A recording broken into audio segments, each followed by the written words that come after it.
olóríire dà.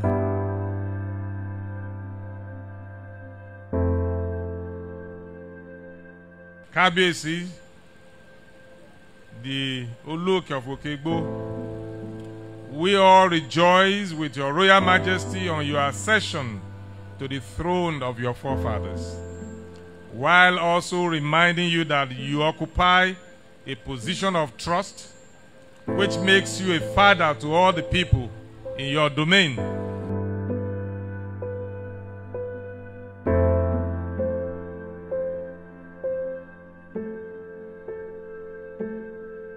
Consequently, Prince Akintoye Felix Adeoye was declared the Olúòkè elect.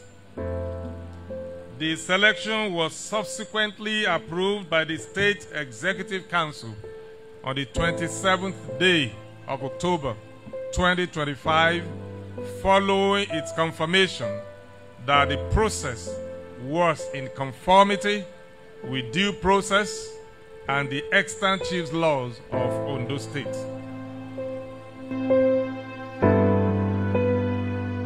Consider your ascension to the throne as a service to the people,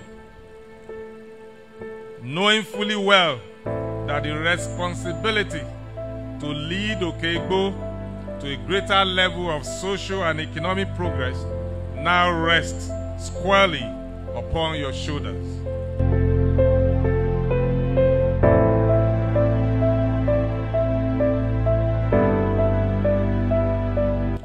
On this note, it is my singular honor to present to our new Kábíyèsí, the Olúòkè of Òkè-Igbó, Òkè-Igbó local government area of Ondo State, Ọba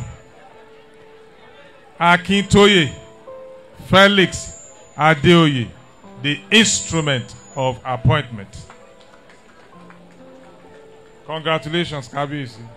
In the same vein, I present to Kábíyèsí the Olúòkè of Òkè-Igbó, Òkè-Igbó local government area of Ondo State, Ọba Akintoye Felix Adeoye, this staff of office.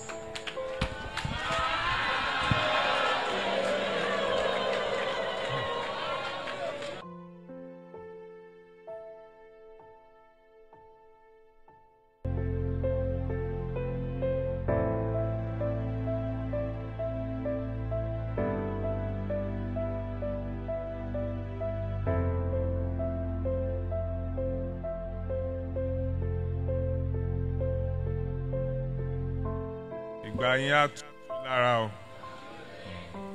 Gbogbo yín ni mo kí o, ẹ kú oríire o.